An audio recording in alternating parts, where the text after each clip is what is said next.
பல்லடம்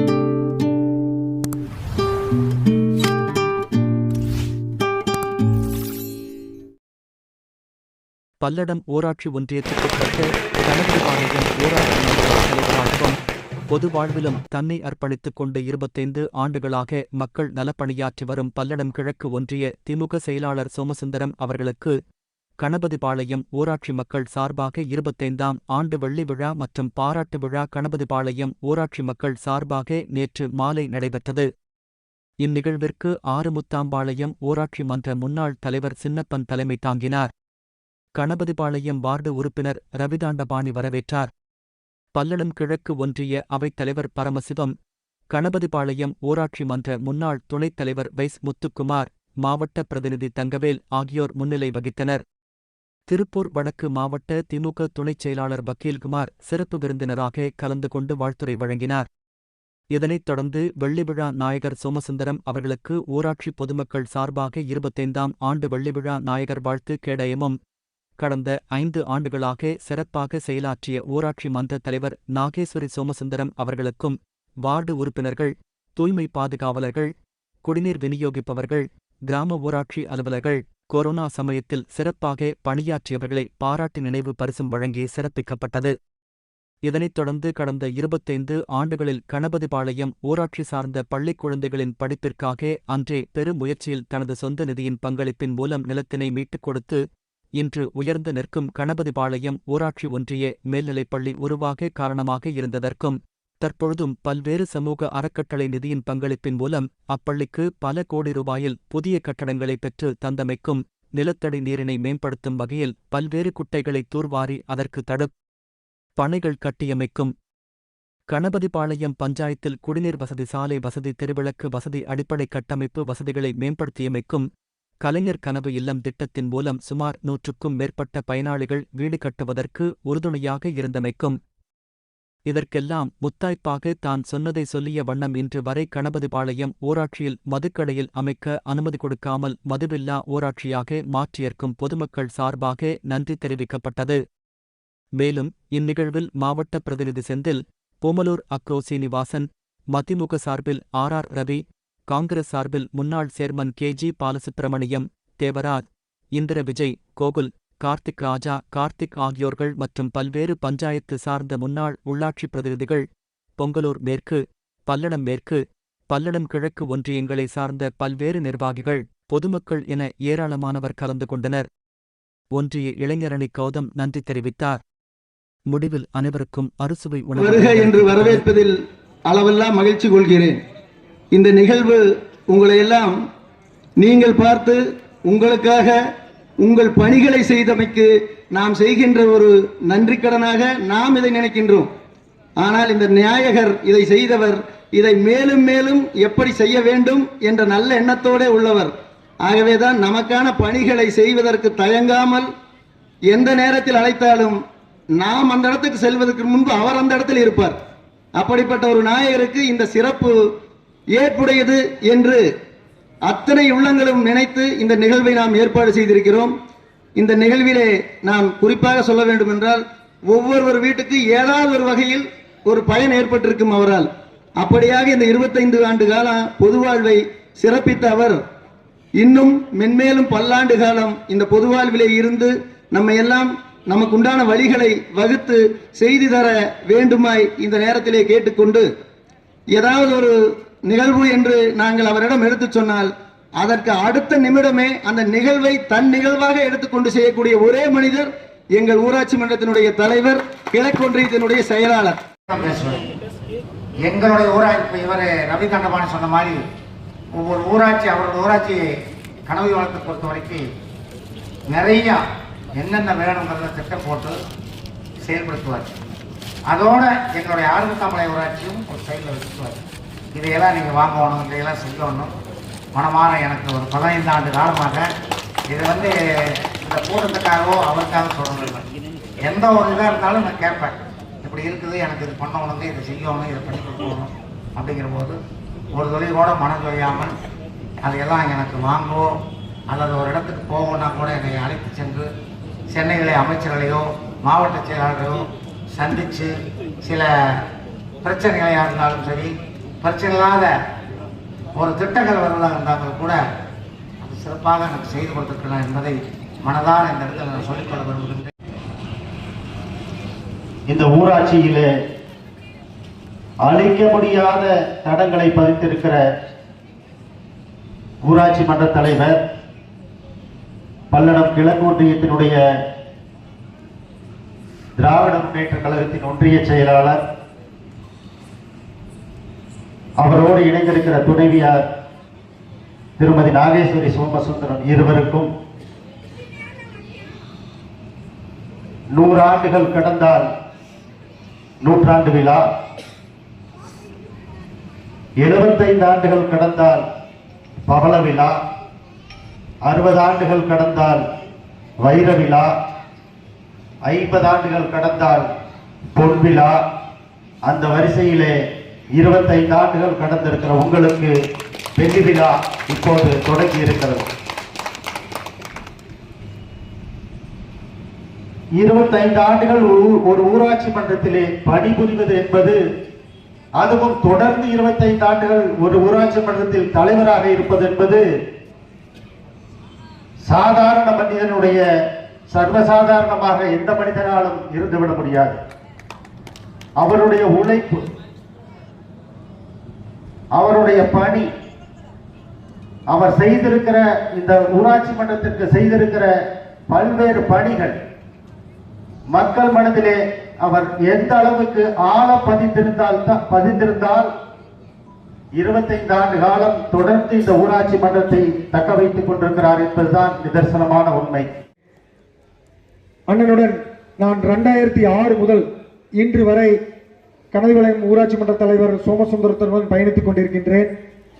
இன்று 2001ஆம் ஆண்டு முதல் இன்று வரை ஊராட்சி மன்ற தலைவராகவும், அதேபோல் கழகத்தில் 2008ஆம் ஆண்டு முதல் 2014ஆம் ஆண்டு வரை ஒருங்கிணைந்த மாவட்ட கழகத்தினுடைய திருப்பூர் மாவட்ட கழகத்தினுடைய துணை செயலாளராகவும், பின்னிட்டு 2014 முதல் 2022 வரை திருப்பூர் வடக்கு மாவட்ட கழகத்தினுடைய துணை செயலாளராகவும், ஆக கிட்டத்தட்ட கழகத்திலும் சரி ஒன்றிய ஊராட்சி மன்றத்திலும் சரி 25 ஆண்டு காலத்துமாக தன்னுடைய பணிகளை திறம்பட செய்து கொண்டிருக்கிறார்கள். ஒவ்வொரு திட்டங்களையும் எப்படி எங்கு கேட்டு பெறுவது என்பதை தலைவரிடத்தில் கேட்டு தெரிந்து கொள்ள வேண்டும். ஏனென்றால் நான் அவர் வழியில் வந்தவன். என்னை ஒவ்வொரு முறையும் எனக்கு ஊக்கப்படுத்தி என்னை வழி நடத்தி செல்லும் தலைவர் இன்று வரையும் எந்த ஒரு பிசிறு தட்டாம கொண்டு வர அளவுக்கு தலைவர் சோமசுந்தரத்துக்கு திறன் இருக்கிறது. ஏனென்றால் அவர்களும் நிறைய கற்றுக்கொள்ள வேண்டியது அவசியம். அண்ணன் R.R. ரவி அவர்கள் கூறினார்கள், எப்படி தடம் பதித்து கொண்டு போறது.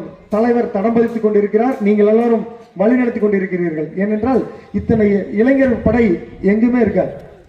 பசங்களை சுண்டுன ஒரு 100 பேர்த்து சேர்த்த அளவுக்கு இளைஞர்களை வழிநடத்த இருக்கு. ஒரு என்கரேஜ்மெண்ட் வேணும். திராவிட முன்னேற்ற கழகத்தில் ஒரு கட்சியில ஒரு ஊக்கப்படுத்தும் விதமாக தன்னுடைய பசங்களுக்கு இப்படித்தான் இருக்கணும் அப்படித்தான் இருக்கணும்னு அறிவுரைகளை சொல்லி ஊக்கப்படுத்தி அதை வழிநடத்தும் திறன் மிக்கவர் தலைவர். அதே போல ஒவ்வொரு விஷயங்களையும் ஆராய்ந்து ஒரு சாதாரணம் எடுத்து டக்குன்னு முடிச்சிட மாட்டார். விஷயத்தை நிறைய கேட்டு தெரிஞ்சுக்குவார், அதுக்கப்புறம் அதை இம்ப்ளிமெண்ட் பண்ணுவார். அதாவது அண்ணா இப்படி ஒரு திட்டம் வந்திருக்கிறாமான்னு ஒரு சும்மா பேச்சு வழியில் சொல்லிட்டோம்னா அது எப்படி லூப்ஹோல் எங்க இருக்குது என்கிறது பிடிச்சி சொல்லுவார். அந்த மாதிரி நான் ஒரு காலத்திலே எனக்கு 2 பதவிகள். நான் திருப்பூர் வடக்கு மாவட்டத்தினுடைய திருப்பூர் மாவட்டத்தை ஒருங்கிணைந்த மாவட்டத்தில் அண்ணன் துணை செயலாளராக இருக்கும்போது மாவட்ட மாணவர்களுடைய அமைப்பாளராக பணியாற்றினேன். அதை இன்று கண்டிப்பாக உங்களிடத்தில் கூற வேண்டும். அப்பொழுது ஒரு வார்த்தை சொன்னாங்க, அண்ணன் மாவட்ட செயலாளர் உன்னை துணை அமைப்பாளராக போட்டலான்னு சொல்றாங்க. ஏன்னா அமைப்பாளருக்கு என் காலேஜில் படித்த சீனியர் ஒருத்தர் கொடுத்திருந்தார். அப்ப அவர் அமைப்பாளராக போட்டுடலாம், உன்னை துணை அமைப்பாளராக போட்டுடலாம் அப்படின்னு சொன்னார். அப்போ அண்ணன் என்னை கேட்டாங்க, என்னப்பா என்ன பண்ற நீ அப்படின்னு. நான் அண்ணன் கிட்ட சொன்னேன், அண்ணா எனக்கு அமைப்பாளர் தான் ஆகும்னு ஆசைங்க, துணை அமைப்பாளர்னா வேற யாராவது கொடுத்துடலாங்க, நான் எப்பவும் போல கட்சி பணி ஆற்றுறேன் கூட, நீ துணை செயலாளர் இருக்கிறதுனால நான் உங்களுடைய பணி செய்திருக்கிறேன்னு சொன்னேன். அப்பொழுது மாவட்ட கழகத்தினுடைய செயலாளரிடத்திலே அப்பிருந்த இப்ப மாண்புமிகு செய்தித்துறை அமைச்சரிடத்திலே எடுத்து கூறி எனக்கு மாணவரணியினுடைய ஒருங்கிணைந்த மாவட்ட அமைப்பாளருடைய பதவியை பெற்றுக் கொடுத்தார். அன்னைக்கு நான் 4 வருஷம் அந்த கட்சியில் மாவட்ட மாணவரணியுடைய அமைப்பாளராக பணியாற்றினேன். அதற்கு பின்னிட்டு இப்ப 2022 அண்ணன் துணை செயலாளராக இருந்து ஒன்றிய கழகத்துக்கு பரிந்துரை செய்யப்பட்டு இந்த 6 ஊராட்சிகளை பிரித்து பல்லடம் ஒருங்கிணைந்த ஒன்றியத்தில் 6 ஊராட்சிகளை பிரித்து ஒன்றிய கழகத்தினுடைய செயலாளராக நியமனம் செய்யப்பட கட்டாய சூழ்நிலை இருந்தது. அப்பொழுது திரும்பவும் இணைய இப்ப இருக்கிற வடக்கு மாவட்ட கழகத்தினுடைய செயலாளரும் சட்டமன்ற உறுப்பினருமான அண்ணன் செல்வராஜ் இடத்துல கேட்டு அண்ணன் சொன்னாங்க, பொதுக்குழு உறுப்பினரை குமார பண்ணிடலாமான்னு கேட்டிருக்காங்க. அப்ப வந்து என்னை கேட்டாங்க, அண்ணா பொதுக்குழு உறுப்பினர் ஆகிக்கிறியா, என்ன பண்ற அப்படின்னு. ஆனா எனக்கு துணை செயலாளர் இருந்துக்கிறேங்க, இல்லைன்னா பொதுக்குழு உறுப்பினர் வந்து யாராவது கொடுத்துடலாங்க, நான் திரும்ப கட்சி பணியாற்றுறேன் உங்களுடைய அப்படின்னு நான் சொன்னேன். திரும்பவும் மாவட்ட கழக துணை செயலாளர் இடத்துல அண்ணன் கிருஷ்ணமூர்த்தி அவர்களும் அண்ணன் சோமசுந்தரம் அவர்களும் கேட்டு எனக்கு துணை செயலாளர் பதவி அளித்தார்கள். அதனால் கண்டிப்பாக எங்களுடைய போற்றுதலுக்கும் ஆற்றலுக்கும் உரிய கனதிவாளையத்தினுடைய ஊராட்சி மன்ற தலைவர் அவர்கள் இன்னும் பல ஆண்டு காலம் அரசியல் பணியிலே எங்களை போன்ற இளைஞர்களை வழிநடத்தி செல்லும் பணியிலேயும் சிறப்பாக செயல்பட்டு இந்த ஊராட்சி மன்றத்துக்கும் ஒட்டுமொத்த சட்டமன்ற தொகுதிக்கும் திருப்பூர் வடக்கு மாவட்ட கழகத்திற்கும் சிறப்பான ஒரு பணியாக அமைந்திட வேண்டும். அதேபோல் அரசு திட்டங்களை கேட்டு பெற்றதிலே இன்னும் இந்த எங்களுக்கு முன்னால் பேசிய அன்பரசு அவர்கள் கூறினார்கள், இங்கிருந்து அப்போ பொங்கலூர் ஸ்கூல் அட்மிஷன்னா அங்க இருக்கிற ஊராட்சி மன்ற தலைவர் அண்ணன் பார்த்தசாரதி இடத்திலே கேட்டு இங்க அட்மிஷன் வாங்கணும். அங்க வந்து 5th to 10th +2 வரைக்கும் படிக்கணும்னா மாணவர்கள் கனவதிபாளையம் ஊராட்சியிலிருந்து கண்டிப்பா அங்க கிட்டத்தட்ட அத்தனை பேரும் அங்க பொங்கலூர் ஸ்கூல்ல படிச்சவங்க தான் இருப்பாங்க. இவருடைய காலகட்டத்தில் நீ எந்த ஸ்கூல்ல படிச்சுன்னா கனவதிபாளையம் ஸ்கூல்ல படிச்சுன்னு சொல்ற அளவுக்கான பிரபலமான ஒரு கட்டிடம் எழுப்பப்பட்டு அதற்கென்று 6 ஏக்கரா நிலம் வாங்கப்பட்டது. அந்த நிலம் வாங்கினது நான் அடிக்கடி கேட்டு தெரிஞ்சுக்கணும், நீங்க எப்படி நிலம் வாங்கினீங்க, எப்படி வாங்கினீங்க. ஏனென்றால் இன்று அது கோடிகளுக்கு பெருமானது அந்த இடம். அந்த நிலம் வந்து ஒரு ஏக்கரா இன்னைக்கு 2 கோடி ரூபாய் கொடுத்தாலும் அந்த பள்ளி வளாகத்துக்கு கிடைக்காது. அதை தன்னுடைய மக்கள் பங்களிப்புடன் அந்த கட்டடத்தையும் அந்த நிலத்தையும் அந்த கட்டடத்தையும் எழுப்பியவர் உங்களுடைய ஊராட்சி மன்றத்தினுடைய தலைவர். அதற்கே அவருடைய வரலாற்றை பொன் எழுத்துக்களால் பொறித்திட வேண்டும். ஏனென்றால் அதுபோக மேட்டுப்பாளையம் கூட்டு குடிநீர் திட்டம் வாங்கிட்டு வந்து இப்போதைக்கு ஒவ்வொரு ஊராட்சியிலையும் சப்ளை ஆகிட்டு இருக்குது. அதே போல நாங்கள் எல்லாரும் பேசிக்கிட்டு இருந்தோம், மாவட்ட ஆட்சியர் இடத்துல கலைஞர் வீடு வழங்கும் திட்டத்தை எப்படி சிறப்பாக செயல்படுத்த வேண்டும் என்று. அப்பொழுதுதான் கூறினார், அங்க இருக்கிற பட்டா போட்டவங்க 45 பேர்த்துக்குமே ஒரே நாள் 60 பேர்த்துக்கு கலைஞர் வீடு வழங்கும் திட்டத்தின் கீழ் அவங்களுக்கு வீடு கட்டுறதுக்கான ஏற்பாடு செய்து கொடுத்தார். ஏனென்றால் சொன்ன உடனே மாவட்ட ஆட்சியர் அடுத்த செகண்ட் வந்து பார்த்தார். ஏனென்றால் இது மாதிரியான சமத்துவம் மாதிரி ஒரு காலனி கிடைக்கிறதுக்கு நான் கொடுத்து வச்சிருக்கணும், இந்த மாதிரியான வீடுகளை இங்க கட்டி அந்த திட்டத்தை உடனடியாக அமல்படுத்த வேண்டும் என்று கனதிவாளையம் ஊராட்சியில் வந்து ஓம் சக்தி நகர் கிட்ட பார்த்தாங்க. மாவட்ட ஆட்சியர் உடனடியாக வந்து பார்த்தார். அந்த மாதிரி மாவட்ட ஆட்சியர் போட்டு அதை நினைவுபடுத்தி நீங்க வாங்கன்னு அழைத்து வந்து அதை காமிச்சு அந்த திட்டத்தை செயல்படுத்தினார்கள். அதே போல மகளிர் உரிமை தொகை எல்லா ஊராட்சியிலும் மகளிர் உரிமை தொகை எப்படி பெறதுன்னு கேட்டுட்டு இருந்தாங்க. அப்போ கம்ப்யூட்டர்ல டைப் பண்றதுக்குன்னு ஒரு ஆளை போட்டு கிட்டத்தட்ட 10 பேர் இங்க டைப் பண்ணிட்டு இருந்தாங்க. ஏன்னா ஐடி விங்களுடைய துணையுடன் டைப் பண்ணி அதை ஒவ்வொரு கிராம மக்களுக்கும் அந்த உரிமை தொகையை கொண்டு சேர்த்தவர் நம்மளுடைய தலைவர் அவர்கள். அதுல வந்து அவர் எடுத்த முயற்சி கண் கூட எனக்கு தெரியும். ஏனென்றால் அந்த முயற்சி நான் கூட பண்ண முடியல. என்ன காரணம்னா தனியா டைபிஸ்ட் போட்டு அதை பண்ணி அதை ஏத்திட்டே இருந்தார், ஆன்லைன்ல ஏத்தி அந்த ரெசிப்ட் வாங்கிட்டே இருந்தார். அது நன்றாக தெரியும் எனக்கு. அதே போல இப்ப அந்த எழுத்தாப்புல ஸ்கூல்ல துவக்கப்பள்ளியில மக்கள் பங்களிப்புடன் ஒரு பிரமாண்டமான கட்டடத்தை எழுப்பி இருக்கிறார்கள். அது வந்து கனவதிபாளையனுடைய துவக்கப்பள்ளிக்கு அந்த தலைமை ஆசிரியர் இடத்தில் போய் கேட்டால் தெரியும். அதனுடைய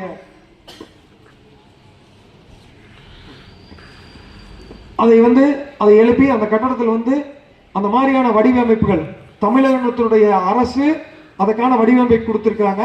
இருந்தாலும் அதில் கொஞ்சம் எக்ஸ்ட்ரா ஆர்டினரியா தன்னுடைய திட்டங்களையும் கலந்து குழந்தைகளுக்கு ஏதுவாக அதை செய்து கொடுத்திருக்கிறார்கள். அதே போல நாடாளுமன்ற உறுப்பினர் அவர்கள் வந்து பார்த்துட்டு போயிருக்காங்க.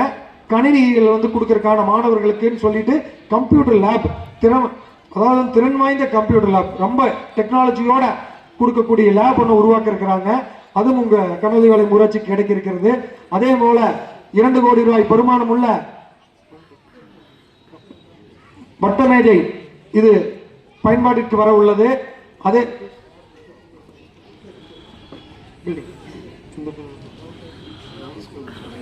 லயன்ஸ் கிளப் சார்பா அவங்களுக்கு வந்து கிட்டத்தட்ட 2 கோடி ரூபாய் பெருமானம் உள்ள கட்டடத்தை உங்களுக்கு அன்பளிப்பாக இப்ப கட்டட வேலை நடந்து கொண்டிருக்கிறது, பணி நடந்து கொண்டிருக்கிறது. அதுவும் வந்து உங்களுக்கு இந்த கனவுவாளையம் ஊராட்சி மக்களுக்காக அர்ப்பணிக்கப்பட உள்ளது. அதே போல இன்னும் கூறிக்கொண்டே போலாம்.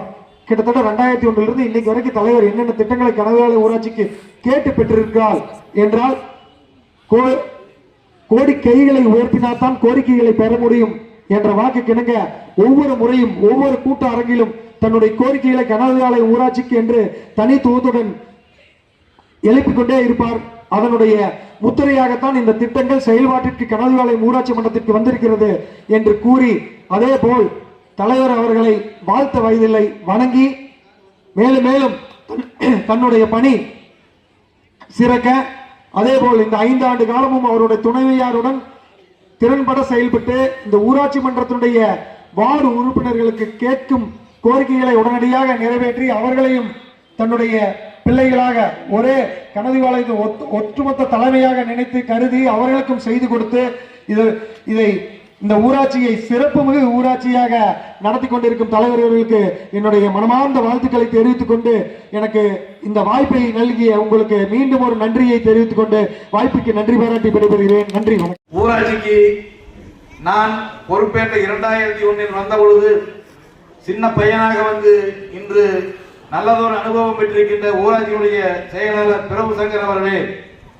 அதே போல அவர்களுக்கு உறுதுணையாக இருக்கின்ற எழுத்தர் மாதேஸ்வரி அவர்களே, கணனி ரேவதி அவர்களே, தனலட்சுமி அவர்களே, இங்கு வருகை தந்திருக்கின்ற தூய்மை பணியாளர்களும் குடிநீர் விநியோகிகளுக்கும் ஒவ்வொருவராக பெயர் சொல்கின்ற காரணத்தால் அனைவரையும் என்னுடைய குழந்தைகளாகவும் தங்கைகளாகவும் நினைத்து அவர்கள் தூய்மை பணியை சரியாக செய்து கொண்டிருக்கின்ற தூய்மை பணியாளர்களுக்கும், அதே போல கேட்ட நேரத்திற்கு தண்ணீரை கொடுக்கின்ற தண்ணீர் விநியோகிகளுக்கும், எனக்கு 2001 தொடர்ந்து 25 ஆண்டு காலமாக இந்த மக்கள் எனக்காக அர்ப்பணித்து என்னுடைய செயலுக்கும் வடிவமைக்கின்ற வகையில் அமைத்துக் கொடுத்த இந்த கனவுவாளையம் ஊராட்சி மக்களுக்கு நான் பொற்பாதங்களை தொட்டு இந்த நேரத்திலே காணிக்கையாக்குகின்றேன்.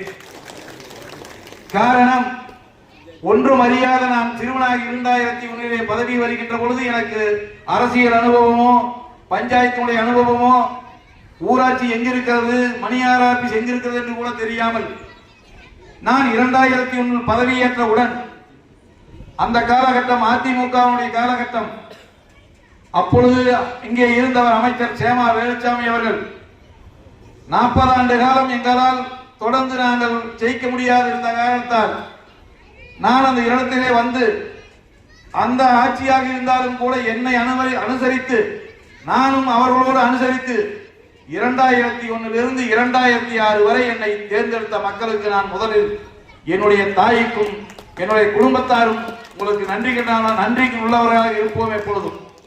பிறகு 2006 பதவியேற்ற பொழுது மீண்டும் நான் ஊராட்சி மன்ற தலைவராக வந்த பொழுது மீண்டும் என்னை தேர்ந்தெடுத்தீர்கள். 2011 மீண்டும் என்னை ஊராட்சி மன்ற தலைவராக தேர்ந்தெடுத்தீர்கள். 2016 பிறகு 4 ஆண்டு காலம் கேப்பிட்டு விட்டது. பிறகு 2019 ஊராட்சி மன்ற தலைவராக பெண்களுக்கு ஒதுக்கிய காரணத்தால் என்னுடைய துணைவியார் நாகேஸ்வரி சோமசுந்தரம் அவர்களை நிறுத்திய பொழுது நான் கேட்டேன், நான் இதுவரை உங்களிடத்திலே மக்களுக்கு பணியாற்றி இருக்கின்றேன், ஆனால் இப்பொழுது ஒரு பெண்ணை நிறுத்தி இருக்கின்றோம். அந்த பெண்ணுடைய அனுபவம் எனக்கு தெரியாது, இருந்தாலும் நான் அதை வழிநடத்துகிறேன், நீங்கள் என்னை நம்பி வாக்களியுங்கள் என்று சொன்ன பொழுது நான் கேட்டேன். அந்த இடத்திலே எப்பொழுதும் 500 வாக்கு 600 வாக்கு 700 வாக்கு அப்படித்தான் வந்து கொண்டிருந்தது. பிறகு நான் கேட்டேன் அந்த இடத்திலே, என்னை விட 1 வாக்காவது அதிகம் கொடுங்கள் என்று சொன்ன பொழுது 2000 வாக்குகளை கொடுத்த மக்களுக்கு நான் என்ன சொல்வது என்று தெரியாமல் திகைத்து நின்றேன். அப்பொழுது இப்பொழுதும் சொல்கிறேன், நான் என்னுடைய கடமையை சரியாக செய்து கொண்டிருப்பேன். நான் யாருக்கும் பாகுபாடு பார்க்க மாட்டேன். அதுதான் என்னுடைய கொள்கை. அவர் அதிமுக நண்பராக இருக்கலாம், இங்கே அதிமுக கவுன்சிலரும் இருக்கிறார்கள், காங்கிரஸ் கவுன்சிலரும் இருக்கிறார்கள், பிஜேபி கவுன்சிலரும் இருக்கிறார்கள். அனைவருக்கும் நான் சரியாகத்தான் செய்தேன். 2001 நான் இங்கே வருகின்ற பொழுது கணபதிபாளையத்தில் ஒரு பள்ளி 10வது வரை இருந்தது. பிறகு மலையம்பாளையத்தில் ஒரு பள்ளி, கவுண்டம்பாளையத்தில் ஒரு பள்ளி, 3 பள்ளி, பெத்தாம்பாளையத்தில் ஒரு பள்ளி, ஆரம்ப பள்ளி. இதுதான் நான் வந்த பொழுது இருந்த ஒரு.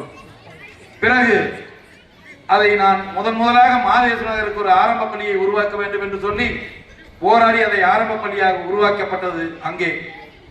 பிறகு அது 5 ஆண்டு காலம் சென்ற பிறகு அதற்கு கட்டணம் தேவை என்ற பொழுது அந்த பக்கத்திலே இருந்த இடத்தை கொஞ்சம் வாங்கி ஒரு 15 சென்ட் நான் அதை வாங்கி அதுக்கு 2006 சமயத்தில் அதுக்கு பள்ளியை கட்டி கொடுத்து அதை 8வது வரை உயர்த்தி கொடுக்கப்பட்டது.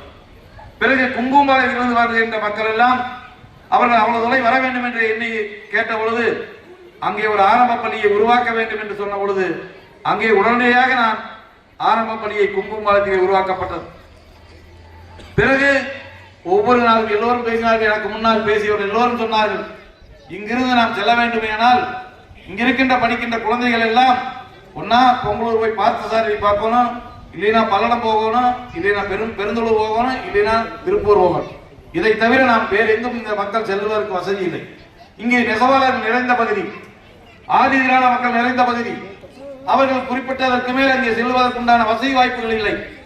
காரணம், நாம் 8வது வரை படித்து விட்டு நாம் இருக்கின்றோம், பிறகு நிறுத்தி விடுவார்கள்.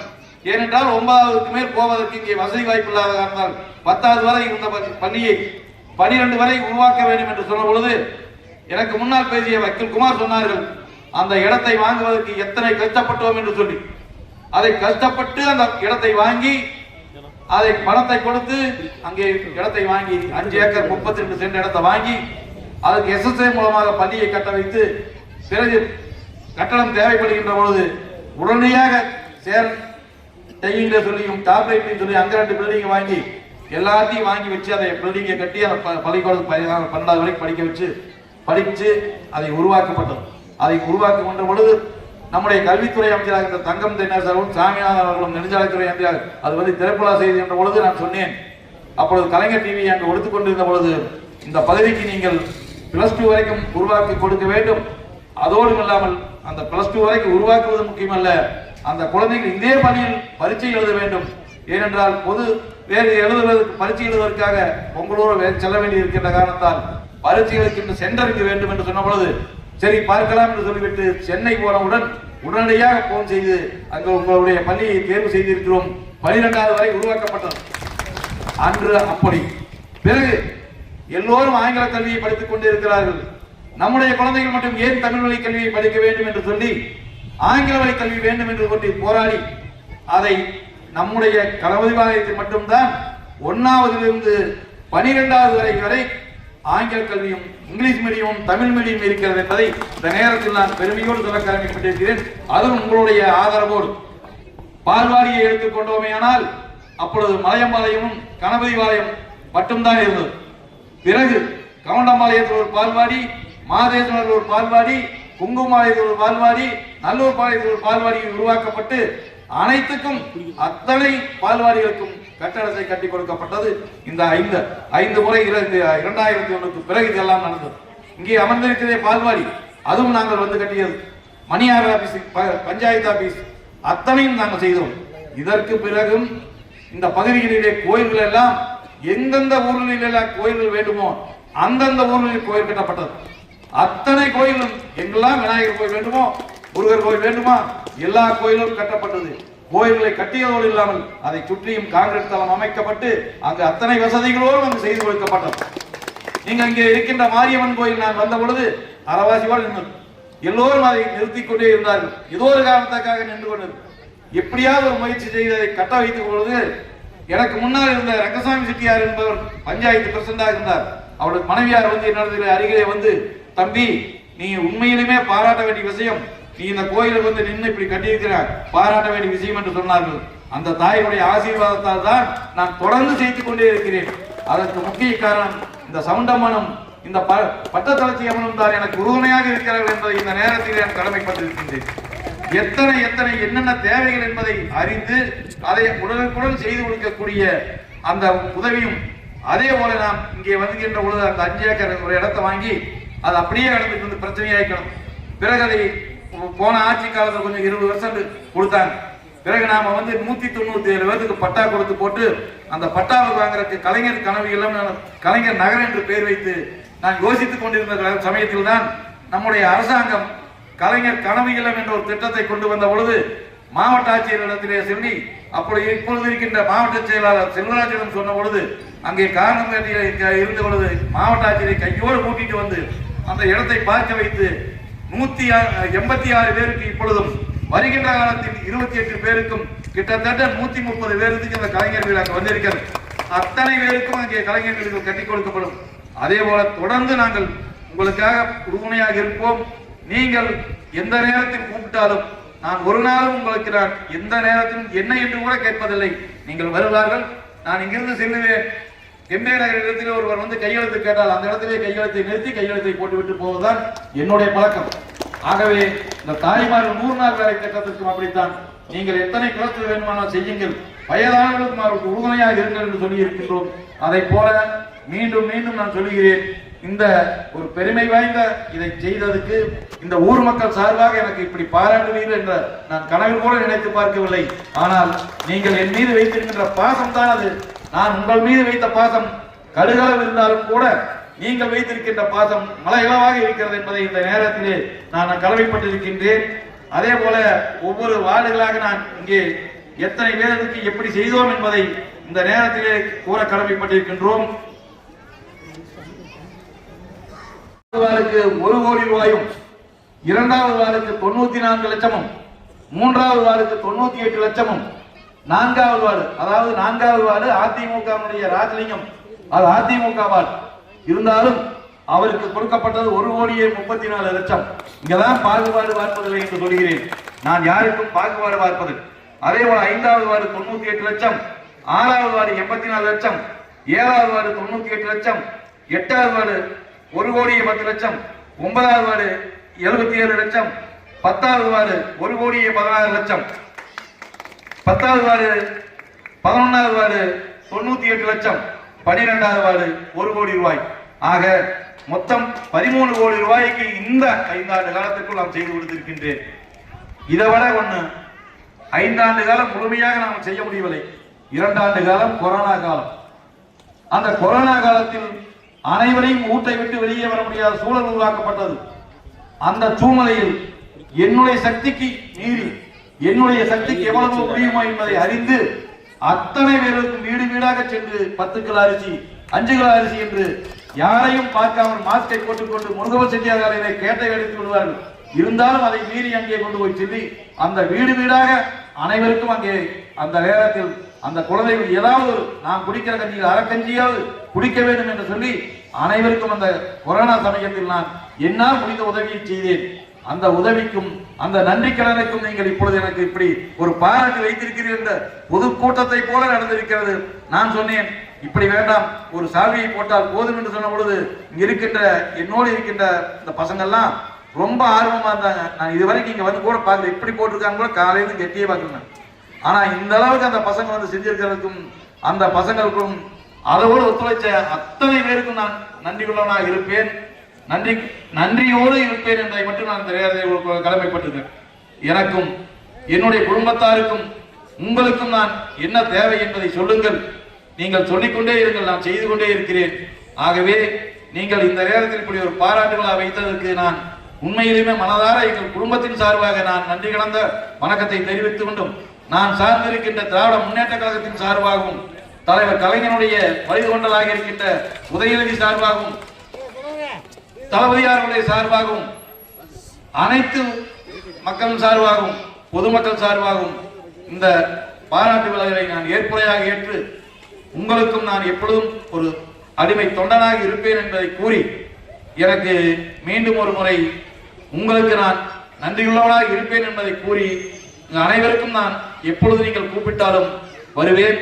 எந்த நேரத்தில் நீங்கள் கூப்பிடுங்கள், நான் வந்து கொண்டிருப்பேன்.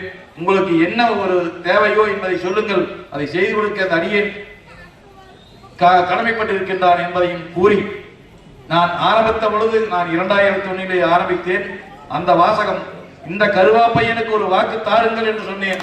இப்பொழுதும் அதையே சொல்கிறேன், எப்பொழுதும் அதைத்தான் சொல்லுவேன். நான் உங்களுக்கு ஒரு மகனாகவோ தாயாகவோ பிள்ளையாகவோ இருப்பேன் என்பதை இந்த நேரத்தில் கூறி வாய்ப்புக்கு நன்றி கூறி விடைபெறுகிறேன். நன்றி, வணக்கம். மிகச் சிறப்பாக ஏற்புரையாற்றி